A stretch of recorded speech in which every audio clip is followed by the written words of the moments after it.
Salut à tous, troisième vidéo de la série. Écoutez, j'ai vu une vidéo il y a pas longtemps, et je me suis permis un peu de reprendre le titre, mais je ne vais pas dire exactement la même chose. C'est une vidéo en anglais sur la sphère anglophone, je sais plus la chaîne, et c'était comment t'aimer au point que l'absence de personne ne t'affecte. C'était une vidéo qui était intéressante, mais le mec dans la vidéo en fait ne parlait pas de comment. Il disait que c'était un objectif, il disait pas comment le faire. Donc il y a certaines choses que je vais reprendre, d'autres que je vais dire juste avec mon cœur, mais c'était intéressant parce que déjà c'est l'objectif vers lequel vous devez aspirer. Si vous ne savez pas si vous vous aimez vous-même, demandez-vous, est-ce que je suis dépendant de la présence et de l'amour de quelqu'un pour pouvoir m'aimer moi-même et subsister à mes besoins, ou est-ce que je suis réellement indépendant et que si j'étais seul au monde, figurativement, je serais capable de m'aimer au point de supporter ma présence? Déjà, posez-vous cette question, sans vous mentir.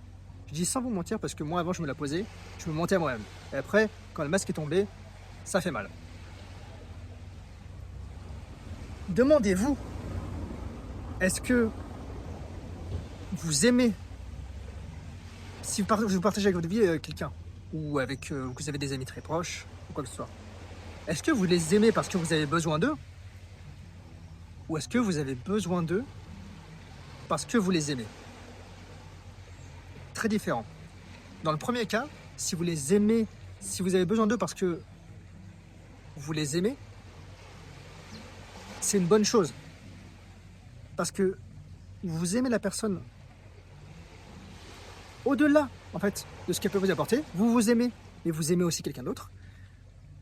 Et ça crée, du coup, le fait que vous vous sentez bien et que vous avez besoin, après coup, de cette personne. Mais si vous avez besoin de la personne, parce que vous n'êtes pas capable d'être avec vous-même et de vous aimer vous-même, vous n'êtes pas capable de vous aimer vous-même sans cette personne, là, c'est qu'il y a un problème. J'espère que la nuance est assez claire, mais c'est le genre de question que je me suis amené à me poser.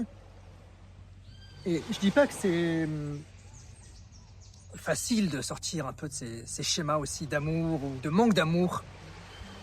C'est une branche de la psychologie d'ailleurs, et moi j'ai pas cette prétention d'être votre psychologue, je vous donne juste des outils que j'ai pu explorer sur comment s'aimer davantage soi-même.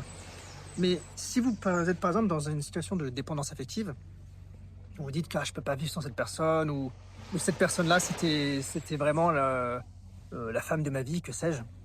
Demandez-vous, est-ce que vous êtes par exemple amoureux de la personne, ou vous êtes amoureux de la façon dont elle vous fait ressentir? Deux choses différentes. Parce que parfois, vous pouvez ne pas aimer une personne, mais aimer tout simplement comment vous faire sentir, parce que vous ne vous aimez pas suffisamment. Et il y a des personnes qui sont très bienveillantes et qui vont faire ressentir qu'elles vous aiment, et donc elles comblent le manque d'amour que vous avez en vous-même. Mais c'est pas vers ça que vous devez aspirer. Vous devez aspirer à être tellement bien dans vos baskets et à vous aimer vous-même que l'absence de personne ne vous affecte.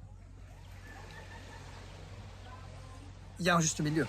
Ça ne veut pas dire que vous devez être indifférent si cette personne venait à disparaître. Ça veut dire que vous pourriez survivre. Encore une fois, il y a toujours des cas très particuliers. Les cas où, par exemple, un parent perd un enfant. D'ailleurs, il n'y a même pas de mots pour décrire de telles personnes dans la langue française, parce que c'est des situations qui sont tellement inimaginables. Inimaginables. Donc il y a toujours des cas très particuliers où il y a des absences qui vous seront toujours difficiles à supporter. Mais beaucoup peuvent être résolus par l'amour de vous-même. Et je ne parle pas de confiance en soi, c'est encore autre chose. Je parle vraiment de vous aimer vous-même, c'est-à-dire de vous dire ma présence et ce que je m'apporte à moi-même et ce que je suis capable de construire et de penser et d'aimer, et les passions que je suis capable d'avoir par moi-même me suffisent. Et c'est d'autant plus important parce que lorsque vous rencontrerez quelqu'un qui vous aimera et que vous aimerez, c'est important que vous soyez capable d'être à l'aise avec vous-même et de ne pas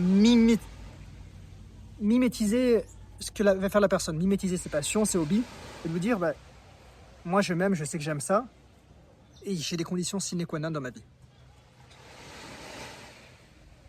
Et Enfin, le chemin est long. Le chemin est long. Moi, j'ai mis du temps à me rendre compte que j'étais dans ce cas-là. Ça m'arrivait très récemment.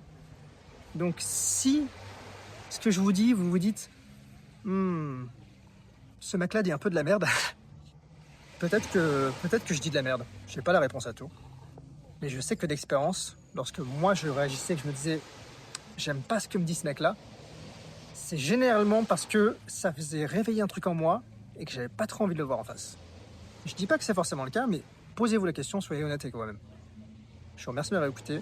Je vous dis à bientôt pour une prochaine vidéo. C'était Mathieu. Ciao, ciao.